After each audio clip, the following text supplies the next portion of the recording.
Cerita diawali dengan seorang remaja bernama Top Itipat. Suatu hari Top mendatangi sebuah bank dan mengajukan pinjaman sebesar 10 juta baht. Manajer bank begitu terkejut. Ia bertanya mengapa Top membutuhkan jumlah uang yang banyak. Top kemudian menceritakan kepada bank manajer untuk apa uang tersebut. Beberapa bulan sebelumnya, Top yang masih duduk di bangku SMP sering bermain game online. Suatu hari saat Top berada di tengah-tengah permainan, ia mendapat pesan dari pemain lain. Gamer tersebut menginginkan beberapa aksesoris senjata dari permainan Top dan mau membayar 12.000 baht untuk dibeli. Awalnya Top tidak begitu yakin, tapi akhirnya Top menjawab iya. Untuk mendapatkan uang tersebut, ia menggunakan rekening bank pamannya karena Top saat itu tidak memiliki akun bank. Semua uang yang ia terima kini dikirim ke rekening bank tabungan pamannya. Meskipun begitu Top tidak keberatan, ia mulai menjual lebih banyak aksesoris game online dan menghasilkan uang tunai yang cukup banyak. Top terus melakukannya dan setelah uangnya terkumpul sangat banyak, Top membeli sebuah mobil mewah. Ketika orang tua Top mengetahui bahwa ia mampu membeli mobil sendiri, mereka menjadi sangat marah pada Top karena mengira Top mendapatkan uang dari berjudi atau sesuatu yang ilegal. Top mencoba menjelaskan yang sebenarnya, tetapi ayahnya tidak percaya pada Top. Sementara, ibunya ingin Top fokus dalam pelajaran sekolah. Namun meskipun begitu, Top tidak terlalu memperdulikan perkataan orang tuanya. Top terus melakukan bisnisnya, hingga ia masuk ke sekolah menengah atas. Ketika Top menyelesaikan sekolahnya, ia melamar ke salah satu universitas negeri di Thailand. Namun sayangnya Top tidak diterima kuliah di sana. Kedua orang tuanya tidak senang dengan kegagalan Top. Mereka memarahinya karena Top tidak berhasil lolos ke perguruan tinggi. Tetapi Top tidak merasa terganggu dengan hal itu. Ia berpikir untuk berkuliah di universitas swasta saja. Di sisi lain, ayahnya khawatir karena biaya perguruan tinggi swasta cukup mahal. Saat itulah orang tua Top mulai berdebat tentang masalah keuangan keluarga. Top kemudian memeriksa rekening banknya dan menyadari ia mulai kehabisan uang tunai. Kesulitannya semakin meningkat, di mana akun game Top yang menjadi sumber mata uangnya kini telah diblokir karena Top menggunakannya untuk berbisnis. Top merasa putus asa bagaimana caranya ia menghasilkan uang. Kini Top membeli banyak DVD player. Ia berencana akan menjualnya kembali. Tetapi ketika ia mencoba memutar DVD player itu, DVD tersebut sudah rusak. Top pun kembali ke toko di mana ia mendapatkan DVD tersebut dengan harapan mendapatkan uangnya kembali. Namun sayangnya, si penjual menolak mengembalikan uang Top dengan alasan DVD player yang Top beli bukanlah barang asli sehingga tidak memiliki garansi. Merasa kesal, Top pulang ke rumah dengan tangan kosong bersama beberapa DVD player rusak yang ia taruh di belakang mobil. Saat Top menuju arah pulang, Top melihat ayahnya di jalan, lalu ayahnya masuk ke dalam mobil. Di sana ia memberi Top beberapa nasihat dan mengatakan tidak mudah untuk menjalankan bisnis, khususnya bagi pria muda seperti Top yang tanpa memiliki pengalaman. Ayah Top memberinya segepok uang. Ia menyarankan agar Top kembali berkuliah, tapi Top menolaknya. Tapi Top diam-diam malah mengambil sebuah perhiasan ayahnya dan menjualnya seharga 100.000 baht. Ternyata, uang itu ia gunakan untuk membayar biaya kuliahnya. Suatu hari, Top hadir di acara Food Expo, dan ia begitu bersemangat saat melihat pemanggang kacang otomatis. Top diberitahu bahwa alat itu adalah alat pertama yang terbaik di Thailand, dan harganya tidak terlalu mahal. Ketika Top kembali ke rumah, orang tuanya memarahi Top lagi karena mengira Top telah membeli alat tersebut. Namun Top mengaku jika ia sebenarnya baru saja menyewa alat itu seharga 50.000 baht. Top memutuskan belajar cara memanggang kacang dengan berbicara pada orang-orang di pasar sampai ia menemukan resep kacang panggang yang sempurna. Setelah itu, Top bekerja sama dengan pamannya dan mulai menjual kacang panggang di sebuah mall. Tapi masalahnya adalah, meskipun mall ramai dikunjungi banyak orang, penjualan kacang panggang mereka tidak terlalu laku. Suatu hari, Top sedang berjalan-jalan bersama pacarnya di pasar. Top memperhatikan bagaimana cara para pedagang di pasar menawarkan dagangannya, sementara Top menuliskan semua teknik marketing para pedagang. Di sana ia juga melihat orang-orang meminta sumbangan dan cara mereka mendapatkan perhatian dari orang-orang sekitar. Dari semua kejadian itu Top menyadari jika lokasi toko membuat perbedaan besar dalam menghasilkan pendapatan. Kemudian, Top memutuskan untuk berbicara dengan pihak mall dan meminta apakah ia bisa menempatkan kios kacangnya tepat di pintu masuk mall.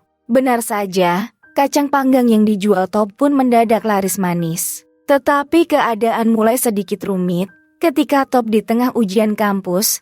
Top harus membantu pamannya mengisi ulang kembali kacang yang hampir habis. Top memiliki rencana besar, yaitu mengembangkan bisnisnya dengan mempekerjakan beberapa orang untuk membantunya. Kemudian pacar Top datang. Ia mengatakan bahwa Top harus benar-benar fokus dalam menyelesaikan kuliahnya, namun Top tidak terlalu memperdulikan perkataan sang pacar. Karena Top mulai lalai dengan kuliahnya, ia mendapatkan telepon dari kampus, memperingatkannya bahwa ia mungkin akan dikeluarkan jika masih tidak disiplin. Ibu Top secara mengejutkan berkata bahwa mereka akan pindah ke Cina karena kondisi keuangan keluarganya yang mulai carut-marut. Top sudah mengambil keputusan. Ia menjawab tidak akan pergi bersama orang tuanya. Top memutuskan akan tetap tinggal di Thailand bersama pamannya. Saat Top mengantar orang tuanya ke bandara, Top berjanji kepada mereka bahwa ia akan melunasi semua hutang orang tuanya dan membawa kembali mereka ke Thailand. Tetapi kabar buruk menimpa Top setelah orang tuanya pergi ke Cina, di mana sang paman memberitahu bahwa pihak mall tidak bisa memperpanjang sewa kios kacang kepadanya. Suatu hari saat Top mengemudi bersama pacarnya, pacar Top sedang menikmati beberapa makanan ringan yaitu rumput laut. Top sangat menyukai jajanan rumput laut itu karena rasanya yang enak. Top memperhatikan jika tidak banyak orang yang menjual jajanan rumput laut, hingga Top mendapatkan ide bisnis baru. Top menjual alat pemanggang kacangnya, kemudian uang tunai dari penjualan alat tersebut ia belikan beberapa rumput laut mentah. Top dan pamannya mencoba memasak rumput laut itu, tetapi rumput laut yang mereka goreng tidak terasa enak. Mereka terus mencoba menggoreng satu box demi satu box, sampai mereka kehabisan rumput laut. Akhirnya, Top harus menjual komputernya demi untuk membeli lagi bahan rumput laut mentah. Melihat semua kegagalan ini, paman Top berkata agar Top mengikuti saran orang tuanya, yaitu pergi ke Cina. Pamannya tidak bisa tahan lagi, melihat Top berjuang mati-matian, namun selalu gagal dalam menjalankan bisnisnya. Tetapi Top tidak mau menyerah begitu saja. Ia ingin mencobanya lagi. Ketika sang paman melihat betapa tekad Top yang sangat kuat, ia berjanji akan terus membantu Top. Suatu malam, Top menemukan pamannya dalam keadaan buruk, di mana ia sudah tak sadarkan diri dan berlumuran darah. Ternyata pamannya terpeleset, hingga ia terluka. Top bergegas pergi ke rumah sakit. Di ruang tunggu Top tidak dapat menahan kesedihannya. Top sadar bahwa pamannya adalah satu-satunya orang yang selalu mendukung bisnisnya dan sekarang pamannya terbaring di rumah sakit.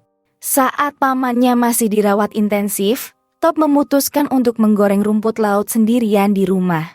Ia menggunakan sisa bahan rumput laut lalu menggoreng semuanya, tapi rasanya masih tidak enak. Kemudian, ia melihat satu kantong lagi rumput laut mentah tergeletak di lantai. Namun rumput laut itu basah karena hujan di malam sebelumnya.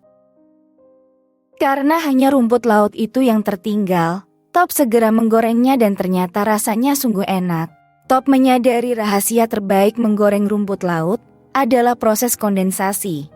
Setelah mendapatkan resep terbaik, Top mulai menjual produk rumput laut gorengnya. Kini pamannya sudah pulih lagi. Mereka bekerja sama kembali dan berambisi untuk menghasilkan 1 juta keuntungan setiap tahunnya. Tetapi Top sadar jika hutang orang tuanya sebesar 40 juta, yang berarti akan memerlukan 40 tahun untuk melunasi hutang mereka. Karena pelunasan hutang tidak cukup, maka bank pun terpaksa harus mengambil rumahnya, dan hal itu membuat Top benar-benar sedih.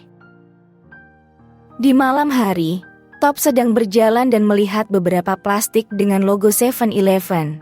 Top mulai berpikir, Mungkin ia bisa menjual cemilan rumput laut gorengnya di toko 7-Eleven. Top mengumpulkan keberaniannya mendatangi kantor 7-Eleven untuk mempromosikan produknya. Saat Top menunggu di sana, ia melihat seorang pria sedang memberikan presentasi pada manajer 7-Eleven. Top mendapatkan inspirasi, ia bahkan mempraktikkan presentasinya di kamar mandi.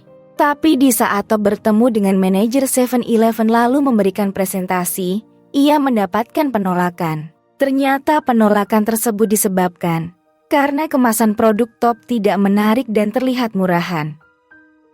Top pun kembali ke rumah. Ia merasa sangat sedih atas kegagalannya itu. Lalu suatu hari pacar Top datang mengunjunginya. Ia kesal karena Top ternyata telah keluar dari kampus. Pacarnya berkata jika Top menyelesaikan kuliahnya, maka Top akan menjadi orang sukses. Namun Top meyakinkan sang pacar bahwa kesuksesan bisa datang dari mana saja, selama ia mau bekerja keras. Top menjadi kesal dan marah ketika pacarnya menawarkan Top untuk membayar biaya kuliahnya. Hingga akhirnya Top memutuskan agar berpisah sementara dengan pacarnya. Keesokan harinya Top pergi ke toko printer yang membuat kemasan produk. Top mengatakan ingin mengubah desain serta nama produknya.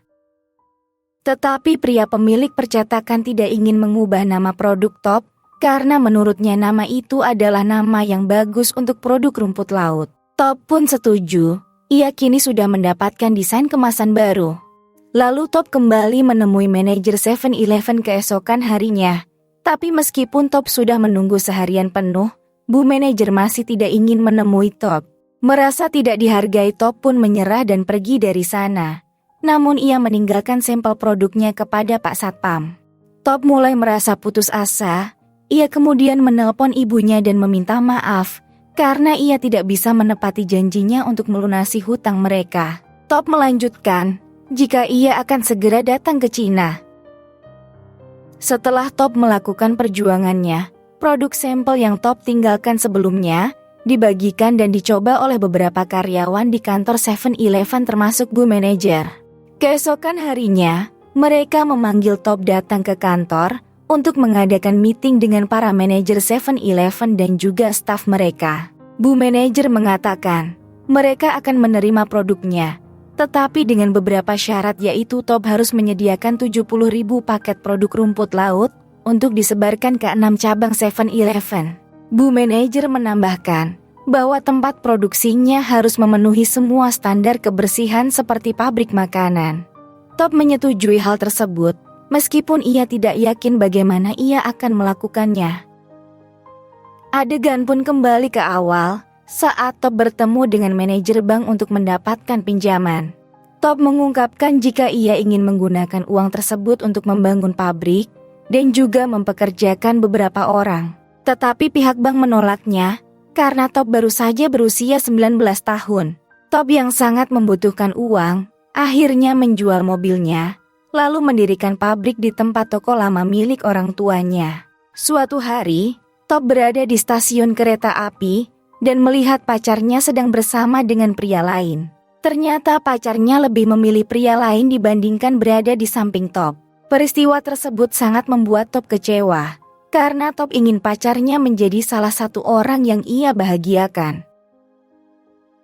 Meskipun begitu, Top tidak berputus asa.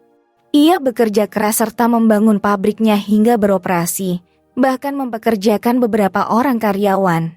Beberapa hari kemudian, 7-Eleven manajer dan beberapa staf datang untuk melakukan inspeksi. Tetapi Bu Manajer mengatakan, pabrik Top tidak memenuhi standar persyaratan 7-Eleven. Ia mengatakan, Top akan segera mengetahui hasil pemeriksaannya berdasarkan fakta di lapangan. Tidak mau menyerah begitu saja, Top bekerja lebih keras untuk memperbaiki pabriknya agar bisa memenuhi standar kebersihan 7-Eleven. Lalu suatu hari, mesin fax di pabrik mengirimkan pesan.